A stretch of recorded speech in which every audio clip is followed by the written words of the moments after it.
Hello, I'm Dr. Stephen Hassan with another episode of the Influence Continuum. And I am super excited about my guest, Monica C. Parker, who Monica, I didn't know you existed until I heard you on Scott Barry Kaufman's Psychology podcast. And I was like, whoa, I love this whole concept and practice. And I wonder if she'll agree. And so you did. And here you are. I'm going to read a little bio, and then I'd like to frame it up, because where people are so stressed out and so burned out and so worried and anxious, we need more wonder. So we do. I'm a big fan. So I'll start by saying you are the author of this wonderful new book, The Power of Wonder, which I listened to on Audible, and I wanted the hard copy as well. And it's a bestseller. You're a renowned speaker. You've been spending decades helping people discover how to lead and live wonderfully. You are the founder of a global human analytics and change consultancy called Hatch, whose clients include blue chip companies such as LinkedIn. And I just I saw Reid Hoffman at a Brain Mind conference recently, who founded LinkedIn, Google, Prudential, and Lego. And you challenge corporate systems to advocate for more meaningful work lives. And in addition to your extensive advocacy work, you were an opera singer, a musician, a museum exhibition designer, a policy director, a homicide investigator defending death row inmates. Yay for social justice. You're a lover of the arts, literature, Mexican food, and that you live all over the place, Atlanta, London, and Nice. And you love hanging out with friends, family, and live music. And if I may, for my listeners, to really get them to immediately get your book and read it, I'm just going to read a little bit from the jacket, because I think it frames this conversation. It says, from the first tickle of curiosity to an unexpected shift in how we perceive the world, there isn't a person who hasn't experienced wonder. And yet the why and how of this profoundly beneficial emotion is only just beginning to be scientifically examined. This inspiring book by thought leader Monica C. Parker explores the power of wonder to transform the way we learn, develop new ideas, drive social change, build resiliency, and ultimately become better humans. Yay for that. Yay, better The humans. Power of Wonder takes readers, and this is what I love about the science connection, multidisciplinary journey through psychology, neuroscience, philosophy, literature, and business to share some of the surprising secrets behind the mechanics of wonder. And all I can say is, I loved listening to your book, and then I'd go on social media and I'd get so upset, and then I'd listen to your book again. I was like, I need more Monica. I'm going to listen to more. That's amazing. So I can't tell you enough that, my work is freedom of mind. I say it's your mind, you should control it. And this is a frame to adopt, Yes, to be human and to not get into the dumps about what's happening around us. So with that, thank you for your incredible book. I really appreciate it. I'm very touched that it connected with you so much. I'm glad you found it. Well, I'm a lifelong learner, so I'm genuinely always interested in new perspectives. But this one, I had already interviewed Christy Nelson on gratefulness, which I love as a practice, but you took it, this expands the model so much more and integrates it into corporate and work life. So start by saying, what motivated you to do this work? And Sure. let's start there. So I guess it goes back to when I was a homicide investigator working with men and women on Florida's death row. And obviously that's grim work. And these men and women have terrible pasts and grim futures. They're facing execution by the state. And I just found that there were certain people who still were able to be more resilient, more buoyant. And I've been carrying that with me for the last 20 years, trying to understand that. And as I developed Hatch, which is a change management consultancy, I started noticing this pattern and realizing again that there were some people who were better able to deal with existential change, big change, than others. And I started to research it. And what I came up with is that it's people who hold their world in a great deal of wonder, are able to, deal with what life throws at them in just a more effective way. Mm-hmm. Yes. And so please continue in terms of some of the things that are surprising, but also practical that people can start to realize, you know what? Time for a mindset shift so that we can deal with all the stresses and problems of our world. Absolutely. People who are higher in the aggregate components of wonder are more generous. They're more humble. They're better listeners. They perform better in work and school. They have stronger relationships.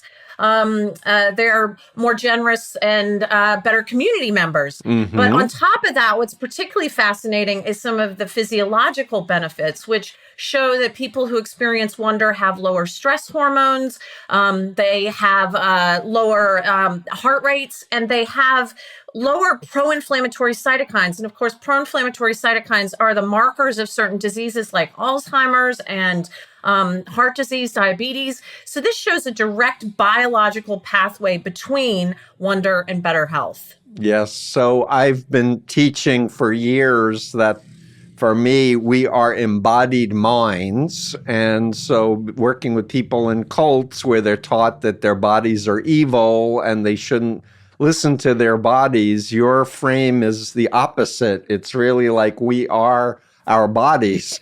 Yes. Bodies are us.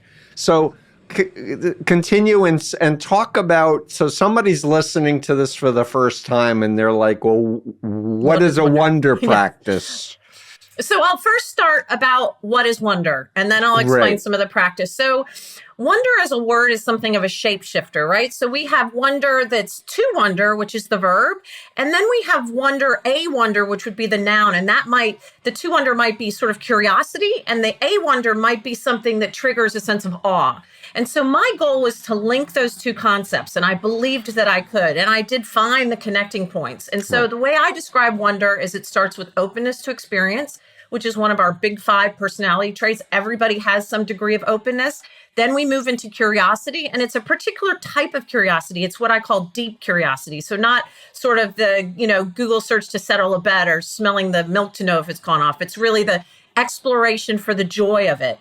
Then we move into absorption, and that could be, a state that you find from meditation. It could be hyper focus that you get in a flow state, but it could just be really paring back all of the extraneous noise and really paying attention. And then we may be rewarded with this sense of awe.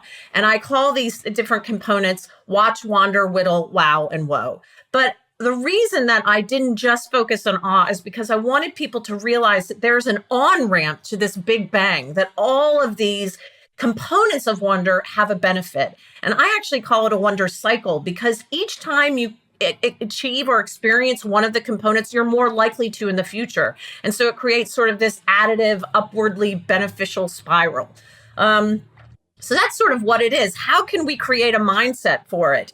A couple of different ways. One is anything that we can do to manage attentional control. So we've got that chattering mind in the back of our head all the time, and ways to quiet it. And that's what I call slow thought. So that could be meditation. That could be a gratitude practice. We've talked about that. Narrative journaling, even a wonder walk. Can help with that. And what makes a wonder walk a wonder walk? You decide it is. That's it. It's a beautiful example of priming. that Exactly. they took two groups of people. One went on a regular walk outside, and the other, they said, one sentence prime, you will find something to feel a sense of wonder about. And the people who came back, the wonder walkers, had benefits for the following week because they weren't thinking about other things. They were concentrating, they were present in that moment. And so those are just some of the ways you can achieve a wonder mindset.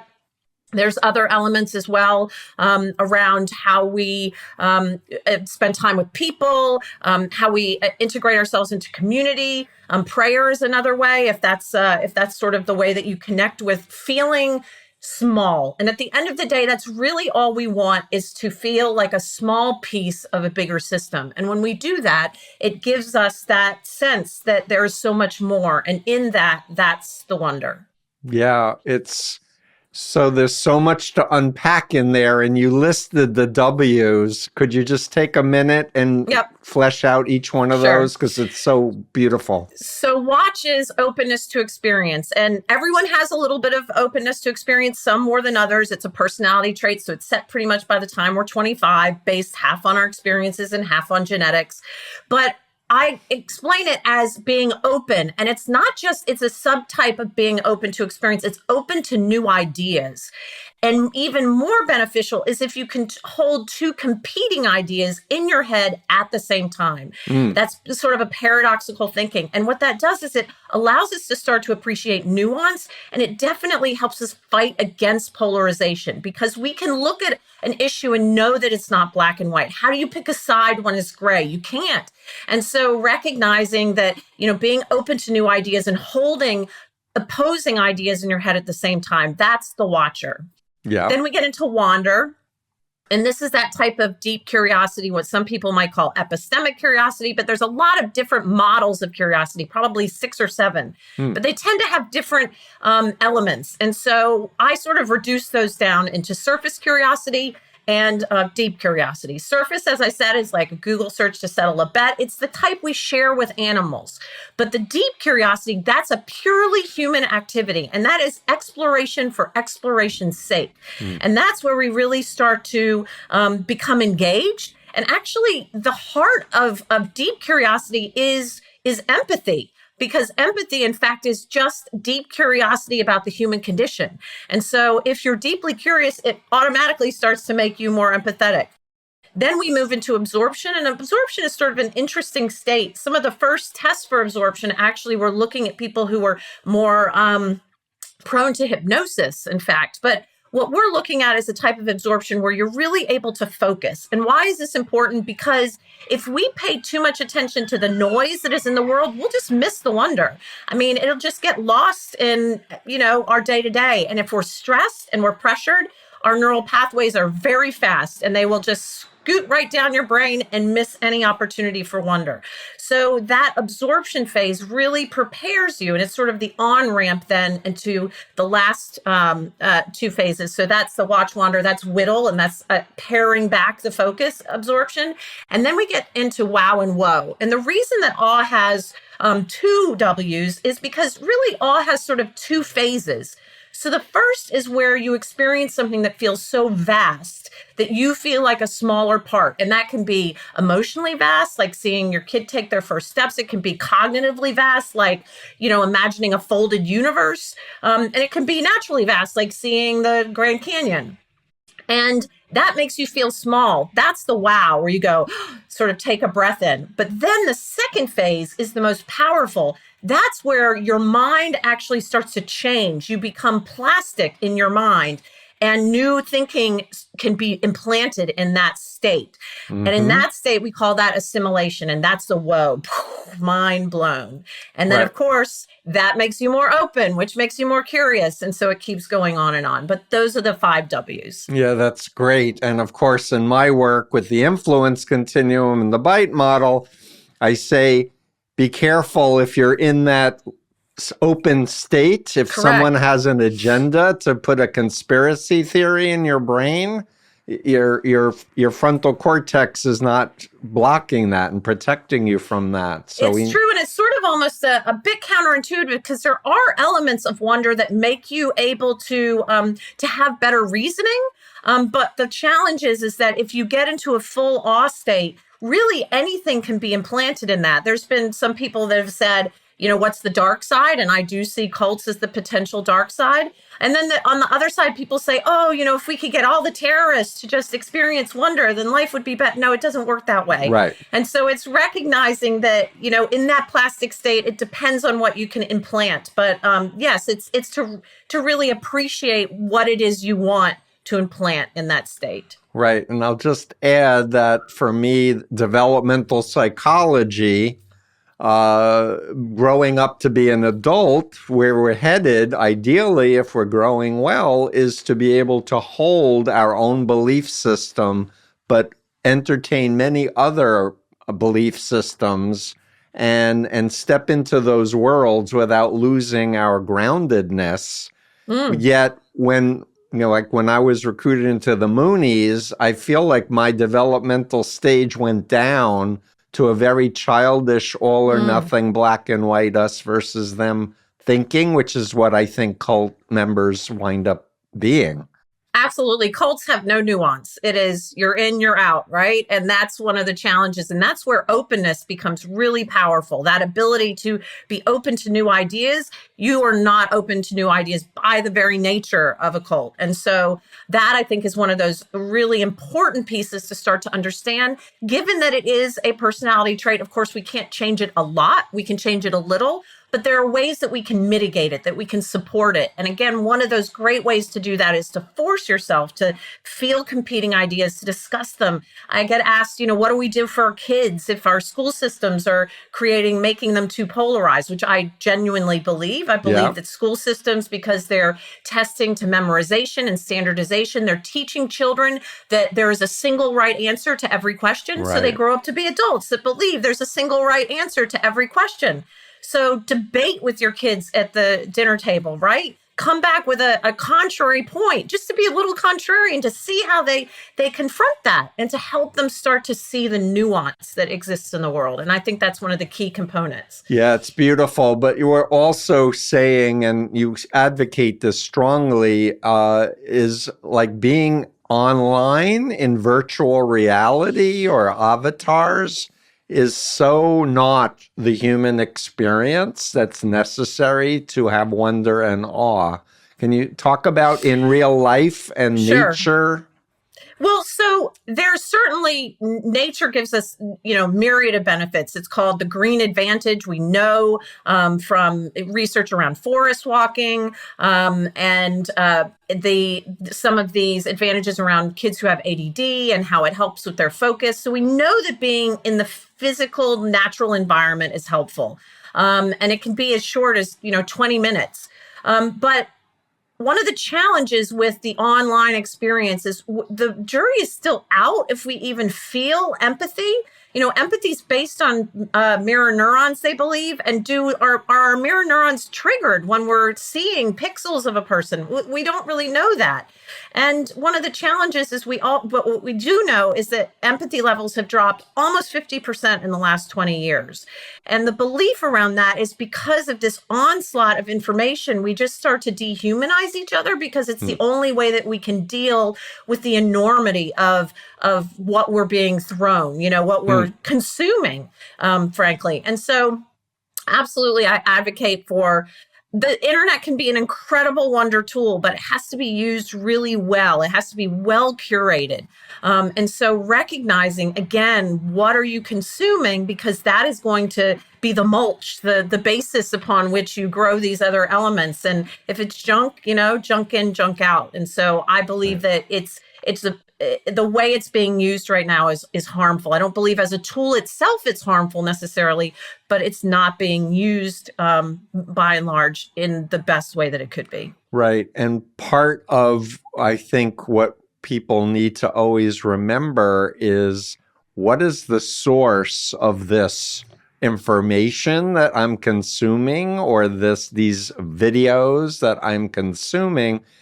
Because in my work, I've studied psychological warfare that is designed to make people confused and disoriented, attack science, attack experts, to attack institutions of checks and balances. And so we really need to become better consumers and really protect our minds so that we can stay anchored to our bodies. And that's part of what I see as what we need to incorporate is this discernment piece along with these states of wonder and such. And I guess I just want to say personally, Monica, scuba diving for me is my temple. It Yeah, gets I've done it. me, It is amazing. It is, yes.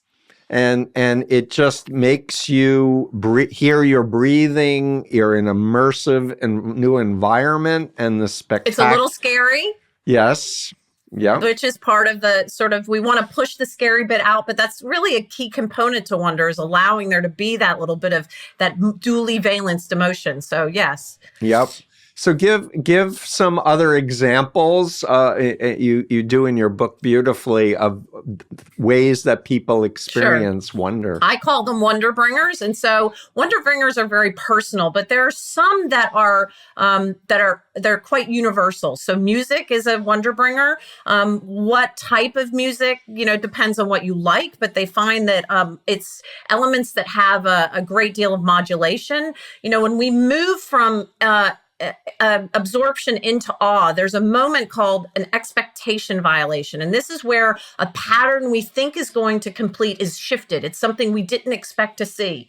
And you can almost mimic that in music where it's, one type of, very quiet and then a big modulation. So that is just sort of creating an expectation violation. Again, being in nature, anything that makes you feel small. So that could be, big vistas, mountains, the sea. But if you can't go small, then you look at things that are small, right? So you notice the little details that you might have missed otherwise. Cognitively, we know that sharing big ideas with one another, and sometimes that can be in the context of learning. Sometimes that could be in the context of religion. But again, something where you're allowing yourself to sort of challenge it. Architecture, big wonder bringer. Art, another one. And I would argue that art is not just things that are on the wall. Art is anything. I think Tolstoy's definition was anything that evokes emotion. And so recognizing that there's so much wonder in the world. It's almost hard to say what couldn't potentially be a wonder bringer. But one of the benefits is if you start to understand what I call sort of your wonder archetype, which is, do you lean more towards natural? Do you lean more towards cognitive? And I had a really interesting conversation with a guy who said, my wife loves to go on hikes. And I always thought that maybe, she got this big sense. And I thought maybe she was a little, it was just a little stupid because I get it from the big ideas. And I thought, doesn't she get it from the big ideas? That's like intellectual. But when I described the archetype, he said, oh, wait a minute. That's primal to her. It can't be changed. And this is primal to me. And so I think when you start to appreciate what it is that brings it to you, social, cognitive, natural, then you can start to seek it and understand your wonder bringers for yourself. Right. So I want to come back for my listeners. I mean, which you're so brilliant and you're putting out so many essential ideas in a very short period of time. I really want to encourage people to take the time. And I would recommend listening, because you read the book, listening to the book, pausing it and reflecting it. How can I add this to my life? And what you said about priming, in social psychology, we call it framing. Like Robert Cialdini wrote a book, Persuasion, after his most famous book, Influence, and just how incredibly important it is for us to prime or to frame and go, I'm going to take a walk and I want to see things that I had never even noticed before. And then all of a sudden, outside my own door, I'm seeing bushes and how they grow. I have a 200-year-old tree in our front yard, and just really being with the tree and noticing it in a profound way. And it just calms me, and it just makes me feel so present.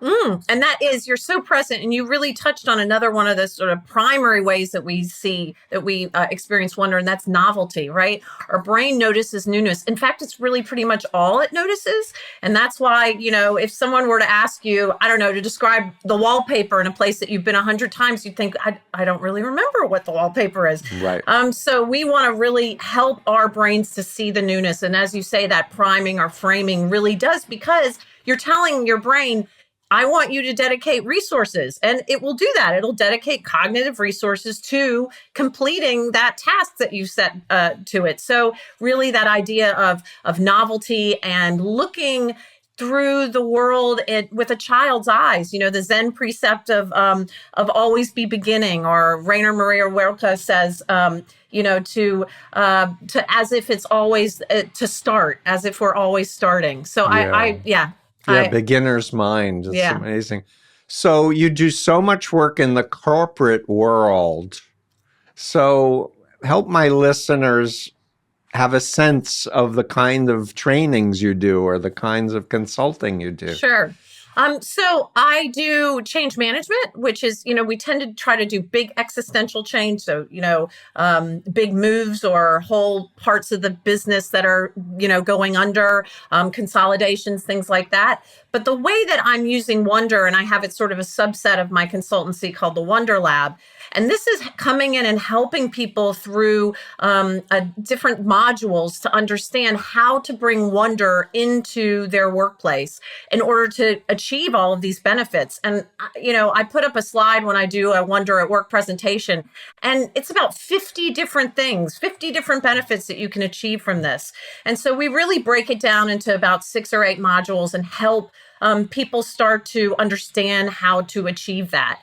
Another one of the things that's really interesting that's come out of this is I'm being approached in marketing and in hospitality, saying, how can I leverage wonder, to sell more or to get people to feel this sense of place attachment? And I'll be honest, I'm very careful about who I support with that. I'm not going to be working for any tobacco companies or anything like that. But oil companies. Yeah, exactly. None of that. So really what I'm helping organizations start to understand how they can evoke that sense of wonder and how it can make people then connect more deeply, in particular with social brands and in tourism experiences, hospitality experiences. And there's a benefit to that because we know that when someone feels a sense of wonder at a place, they develop what's known as place attachment. And so we can look at the fundraising that was done for Lahaina, the terrible fire that occurred. And people were giving tens of thousands of dollars to a restaurant that they went to twice,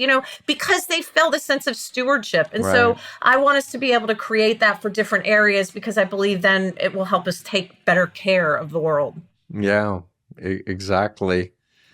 I have a million other things running through my mind. Maybe take a minute and talk about creativity and wonder and flesh that out a little bit more. Absolutely. So it really starts with that idea of being able to hold competing ideas in your head, that divergent thinking. We know that people that are divergent thinkers are able to connect the dots in a different way. The being curious, that element, if you are given the time and the space to be curious, and this is one of the challenges. There's a recent statistic I saw that said 70% of people, that's 70% of people in American corporates meet resistance when asking questions. So how in the world are we supposed to come up with innovative solutions if we're not even allowed to ask questions? And so asking questions is the heart of that sense of creativity.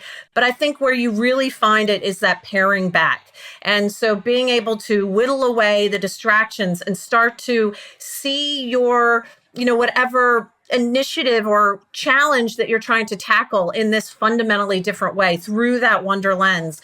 It allows you, again, to connect the dots in a different way. And of course, there's research done about psychedelics. I'm not suggesting anyone takes those. I won't be invited back. But it is interesting to see at least what happens in the mind and in the brain during that process, because that's like a hyper wonder experience. So if you imagine the way that the default mode network sort of quiets and that you're able to connect dots in a way you hadn't before. The microcosm of that is just the wonder that we can create on a day-to-day basis. Right. So I have been speaking at American Psychiatric Association conventions, and they have exhibit halls. And I was astounded how many presentations were about psychedelic therapeutic applications, MDMA, psilocybin in particular, and just how they're really getting amazing results where people have tried traditional psychotherapy and even ECT, the convulsive therapy, electric shock stuff. And I was just recently at this Brain Mind Summit, and a man was presenting about his research, and he just talked about how the brain can have, I think he termed it canals, where we have these roadways of patterns of how to experience reality, and that for in the proper setting with mental health professionals trained, those canals can be kind of filled in with plasticity for that moment, and new ideas can then be introduced where people can now have different neuronal connections. And it's, we're talking about people who have existential depression. They know that they have a terminal illness and they have scarce years left and they just want to be able to enjoy them. Or people who have tried every conceivable, treatment for drug addiction and the benefit of this. But you really touched on the key point. It's about having the set and setting, about having, it requires what's known as a heroic dose of psychedelics. So we're talking a big daddy dose, and then the integration with mental health professionals. So I think that combination is what allows it to be therapeutic. Of course, people are using it in a sense recreationally as well in some places. When I interviewed Dr. David Nutt, who's one of the foremost researchers in this, he said it's not really recreational, though. It's exploratory. So he likes to use the term, which I also do, psychonaut, which was developed by Aldous Huxley. But I think that understanding the benefits of that, it starts to help you appreciate what's happening in the brain while we're in lesser states of wonder. Right. So if I may just say, I did my master's in counseling in 1985, and back then the belief was that you have a set number of neurons, and there's no chance of growing new ones. So we did not understand neuroplasticity and neurogenesis. But even so, I was working with people born in mind control cults who they weren't allowed to grow and be themselves. So they had this rigid ideology and personality type that was kind of cloned into them. And now they're out and they're reading my books and they're like, Steve, you had an identity before the Moonies. I don't. What do I do? And all I could think of is say, create one. Look for models of the way you want to be, whether you get it from books or movies or people that you've now met, and have a positive future orientation. And then with that as kind of a goal to create yourself, I was encouraging people to revisualize traumatic incidents of their past after they understand brainwashing and mind control, and ask them to revisualize if they knew then what they know now, what would they have wanted to say or do differently? And it's amazing how people are so immediately able to access and articulate, I would have, walked out the door, or I would have told them to shove it. I would have called the police or whatever. And just to connect resources to their prior sense of self and help liberate their cult identity. And that's a big piece of my work, helping people to recover from all of these traumatic, black and white, all or nothing, authoritarian beliefs and practices that were in their head.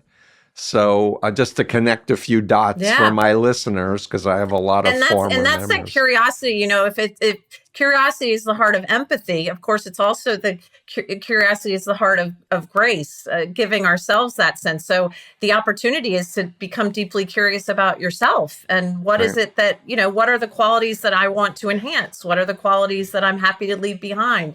And to create a process whereby your brain assists you in that. And of course, and learning those mitigating elements and that can help, even if you can't necessarily change your personality wholly and completely, that will help you make the best of what you have in your own noggin.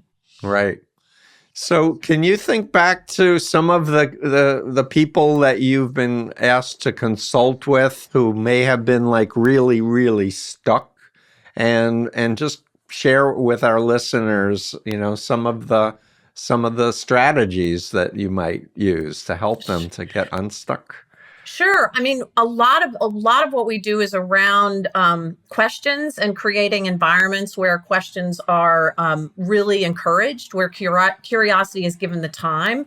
So we'll frequently go in and look at a project and say, what's your typical timeline? And understand how, when you compress timelines too tightly, that you're not allowing space for certain kinds of iteration, for looking for unconscious cues that they may create barriers in the process. We do a lot around action bias. So action bias being, the idea that we respect leaders when they make decisive decisions, even if later we know it was a terrible decision. We still say that's a good leader because they were decisive. So we want to try to kill action bias. And that is really prevalent, especially in sort of high achieving organizations. This idea of, move fast and break things. Move fast and break things doesn't really support wonder. And so it's about, moving slow and taking the time. If you have time, use it. Right. And so a lot of it is around that. It's around finding a kernel and allowing that kernel to sort of expand.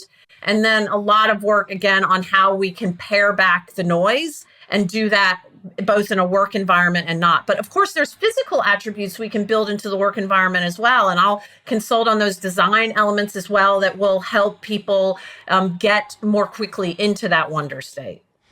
So that including architecture or rooms? And I'm consulting with some architecture firms who are who in some ways who were creating wonder, but they didn't understand what was happening. So I'll give you an example. And I put it in the book, don't I? I talk about Frank Lloyd Wright, one of the greatest architects in American history. And he had this technique where he would put people in these tiny little hallways that you could almost touch the sides. And you'd think this is not very accomplished for such a good architect, but then those hallways would enter into these big cantilevered spaces. So that contrast, he called it compression and release. But what we want to try to do is create that sense of compression and release, that sense of contrast.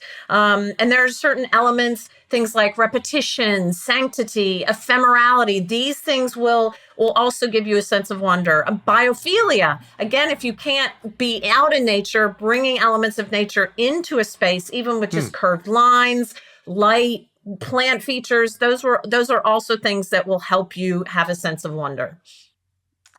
Yeah, so many exemplars that you draw upon. So, let me ask you, in the future, what research would you like to see done, and in terms of connecting the neuroscience as we are learning more and more about the brain and the mind-brain body connection? Yeah, I think I'm amazed at the number of hard scientists that I meet who will honestly just tell me, social science is not a science. So I would love for there to be more connectivity where we start to see not necessarily a quid pro quo, but where we see this real direct, measurable impact of social science, so that in the end, I don't believe we should have to harden soft science, but I think that would help with some of its, some of the crisis that's happening in social science, where the replicability and things like that. But also, just personally, what I would love to see is more research, and it may be what I tackle next, around polarization, because I think that it's at the heart of pretty much most of the issues we're having. We see it in wars, we see it on social networks, we see it in voting patterns. And if we could sort of tackle that, understand it, and find some of the root causes, that I think would be really beneficial for humanity. Yeah, awesome. So I'm going to take the liberty of saying that I realized after 40 plus years of activism, nothing was really changing in my work about mind control cults and authoritarian mind controllers. And I got involved with a forensic think tank at Harvard Medical School, and I did a presentation. And one of the professors there said, "You need to go get a doctorate, and you need to do a quantitative study on your model and prove it has scientific, validity." To which I said, "Michael, I'm 63, I'm too old." And he said, "I'm 77. Do you want to change the law or don't you? And I'll supervise your research if you do this." So I did. And so I've now created a framework scientifically. Now, a BU professor just did a content validity study and confirmed my results that if you control people's behavior, information, thoughts, and emotions, you have the recipe of authoritarian control. So if you tell people, if you lie to people to get them in, that's an element of authoritarianism, that we need to be aware of. If you tell people there's no legitimate existence if you ever leave the group, that's phobia indoctrination. So for those hard scientists, I actually have a model that's from behavioral science, but we need a lot more research. We need a lot more. I wanted to get a PhD, and I was told in not so many words that I was too old, and that that I wouldn't be enough of a supplicant to the system. So I wrote the book. And maybe now that will allow me, someone might say, okay, now you can come and get a PhD. All I can say is it was one of the best decisions of my life because my brain got better. My memory, my concentration, my writing ability, it was a lot of hard work. And now people are calling me doctor instead of, ex-Mooney Steve. I'm Dr. Hassan, and people are giving me respectability. And I too was like, I'm too old to do a doctorate, but trust me, you're brilliant. You can do this. Well, there are any advisors out there who would like to talk to me about a PhD. I'm open to it. Well, I was referred to Fielding Graduate University. It's based on Santa Barbara. They are largely online, but they get together twice a year for 5 days where you meet in person with the professors, and they have incredible professors. So that would be where I would steer you, and I'd be happy to introduce you to people. I love it. For me, this book is so valuable and important. And I'll just say the first day of my first orientation, one of the professors said, "Okay, take the next half an hour and come back with your dissertation research topic line." And he said, people do all the coursework and then they don't finish the dissertation. We're going to start with, what do you want to research? And pretty much they just pared it back and said, it's too broad, make it narrow, make it a study that's doable. And you have incredible access to real life examples in the corporate world. So, I was encouraged to I have the diploma behind me. I was encouraged to do the doctorate in organizational development and change as opposed to clinical psychology because I wanted to change the law. And this is a discipline around groups. That's and interesting. Healthy organizations. So for me, that's the doctorate I would advise you to do. And it was a phenomenal thing. My mentor was a developmental psychologist, one of the top in the world, and Judith Stevens-Long, and she was wonderful. So, well, you've gotten me excited about the potential again. Yeah, and I'm telling you, my mind got better. I just learned to think like an academic, and I already think you think like an academic, probably because you're interacting with so many of them that you are so bright and you pick that up. So let me come back to, well, one of the things you said was very interesting, and I think you said it in the book, about how there's a decline in empathy. And my reaction is, wasn't there an increase in narcissism or this Ayn Rand ideology? Selfishness is good, greed is good, and altruism is evil. Isn't there a social programming element to this? They're absolutely, they are related. So when narcissism goes up, typically empathy does go down. We had a little bit of a boost of empathy during the beginning of COVID, but now it's dropped and it even lower than it was pre-COVID. There's a couple of different reasons for that. Some theories are that we're getting sort of empathy burnout. Because we're just the onslaught of information that we're supposed to consume and then feel bad about, because there's so much to feel bad about. So that's one of the challenges. Another that I thought was a very empathetic way to look at it is that the incoming generation is the first one that will not do better than their parents. And you so mean there's economically? So there's almost sort of like a nihilism where they say, oh, well, screw it all. I can't buy a house. I'm going to be in student debt. I don't care about my job. And so it could be that there's societal elements that are sort of driving that sense of low empathy. And absolutely, I do think that the individualism that is social media, that we can just have an opinion about everything and then people can hear it, is not great, because then we start to dehumanize these avatars, and then the dehumanization, you don't just turn it off when you meet a real human. And we also have to remember, think of all the suicides. There is a real human on the other side of that, and remembering that as well. And so I think that it is definitely a complex set of challenges. And I don't know, but again, I feel like at the heart of it might be this polarization as well.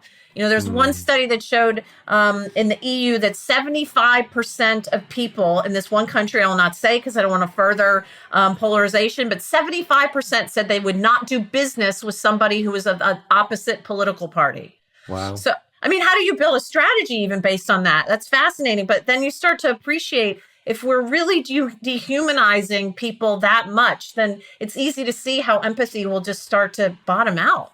Right. And active listening. One of the things I've been saying for the last 7-8 years, in particular since Trump burst onto the political scene, is don't look at these people who follow him and call them names and put them down and cut them off and block them, especially if they're friends or family members that you value. Keep the warm connection. You can even say, let's not talk politics, but I still want you in my life, and get out of this all or nothingness, because ultimately, as people age and they're on their deathbed, they're reflecting on relationships, right? Not on, I should have worked more hours. Yes. And I have a close family member who has been a Trump supporter and supportive of certain policies that almost sit confrontational to our family. We have immigrant spouses and living in different countries, and yet that person doesn't see the connection between what they're saying and the love that they have for our family. And so I have chosen that, you can't choose new family, and I have chosen to give them grace, and we agree we don't talk politics. Yeah. And I just can't, to me, if it allowed me to cut off my relationship with that person, then the polarization is won. Then exactly, that's their goal. They want to create those schisms, and I won't let them. Exactly. So we're completely aligned on that one. It is so important. I'm curious if you've shared your book with the person who is a Trump supporter. I have, and I don't think they see themselves in the polarized world. I think, and some of it is age. People tend to frequently get a bit more fearful as they age, and fear is sort of contrary to openness. So I think that there's a lot of different things at play, and it is what it is. Well, I experiment as I see new documentaries coming out, or podcasts, or books. I experiment with my clients. If I read something like your book, I'm going to recommend it to especially parents and friends who have a loved one, any type of cult, not just MAGA, to have a conversation and find what fits, and to follow up on that. And I'll say that I'm going to plug Adam Grant's book, Think Again. And he has a new book about, I think it's unlocking your hidden potential that I'm just reading. It's fantastic. But the Think Again book, I would give to clients and ask, would you read this? I just finished. I love your opinion about this book. And it created the foundation for real listening and interactions that were very fruitful. And so I think that's really, really valuable. And I just want to connect a dot, if I may, just with my work and your great work. And that is the notion that if you have certainty, you're only going to look for things that confirmation Correct. bias, your beliefs. Mm-hmm. But if you have that uncertainty or that openness to other points of view, and the scientific method is an exemplar of how the human species has developed the way as advanced as we have been in terms of technology and such, you're having a hypothesis, you're testing it, and you're exposing that hypothesis to a community, and you're looking for evidence, and you're happy to get rid of that hypothesis if a better one shows up. And that's how we can evolve. And that's what we need, is to realize we're not in the industrial age anymore. We're not even in the digital age anymore. We're now entering the AI digital age. And we can't conceive. I mean, think back. Before smartphones, could we conceive of what's happening now? I think with AI, we can't conceive of what the world will be like in 20 years. And today, a child will have 18 jobs in 6 industries, a kid that graduates from high school today. It's only going to, skyrocket. So it's not just about learning, it's about unlearning, right? That's the critical piece. So what you're expressing is that ability to challenge yourself so that you can unlearn what you knew before, which is very much, deprogramming in a sense. Right. But I would just cite Adam Grant and other people that I learn from. And I love Scott Barry Kaufman's podcast. I listen to it regularly. But and Jordan Harbinger also talks about scaffolding skills. One of the most valuable skills is to learn how to public speak, go to Toastmasters, like to think about things as this is going to challenge my comfort system. I'm going to do it and not approach it with a perfectionism. I'm going to master it. But, I just want to grow. I want to grow my brain cells, and I want to expand my cultural horizons. And that in and of itself is a wonder-based mindset. Exactly. I mean, that describes it perfectly. Yeah. Wonderful. Monica, the power of wonder. The extraordinary emotion that will change the way you live, learn, and lead. And all I can say is I hope it goes into every language on the planet, including China and, Russia, and that people can realize, we need each other. We're interdependent species, and we're connected to the planet. The Earth needs us to take good care of it, and we've been horrible to our planet. Of each other, all of each other. Yeah, we can bring out the best in each other, and to not just have friends who share our beliefs, but to deliberately seek out people with different religious beliefs, different cultures, different foods, go traveling, and be the best we can be. Absolutely. And with that, you have the final words. I mean, I'm just very grateful for this wonderful work that you've done. Well, thank you, Dr. Hassan. I think if there was one thing I wanted people to take away, it would be to really believe that there is more, untapped, unseen, unrecognized. But if we focus our intention that we will find it, then I really believe that in every situation we have in life, good or bad, there is wonder there. Yes, exactly. So thank you again.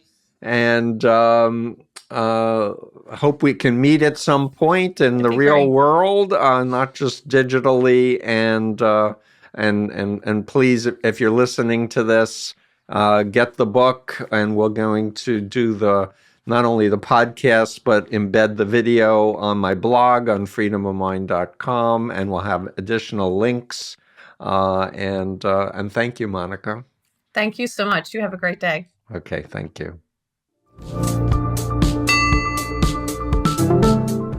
Steve Hassan here. It's been decades since my family rescued me from the Moonies. I've been at this for over 47 years. The need has never been greater. If you're able, please consider hitting the super thanks button below, and it'll help us to do better. Every penny will help us toward our goal of educating the planet about undue influence.